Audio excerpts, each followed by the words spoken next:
তুমি না বাইরে গেছিলা? ইয়েস, বাইরে গেছি, বাইরে গিয়ে হাঁটলাম 1 ঘন্টা। হাঁটার পরে আইসা সরাসরি আমি ছাদে চলে গেছি। ছাদে যাওয়ার পরে গিয়ে দেখতেছি গাছের পেঁপেটা একদম পেকে গেছে, দেখছো? এখন গাছের পেঁপেটা পেকে গেছে, তাই পেঁপেটা নিয়ে আসলাম পাইরা। একটা বাঁশ দিয়ে দেখো জোরে একটা গুঁতো মারছে আর ঠাস করে নিচে পড়ছে। আমি তো ভাবছি পেঁপেটা বোধহয় ফাটেই যাবে, কিন্তু ফাটে নাই। বুঝছো, পেঁপেটা পুরো একদম টকটকে হয়ে গেছে।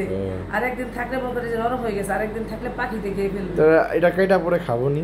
আসুক তোমার বাবার ভাইয়া আসুক, দুজনে আসুক, তারপরে একসাথে খাবো। যেহেতু আমার গাছের পেঁপে এটা, আমার গাছে কিন্তু অনেকগুলা পেঁপে হয়েছে। আজ 2 বছর যাবত ওই গাছটায় এত পেঁপে খাচ্ছি আমি।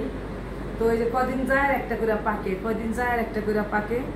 আর আমি এরকম যে খাঁটি পেঁপে খাই।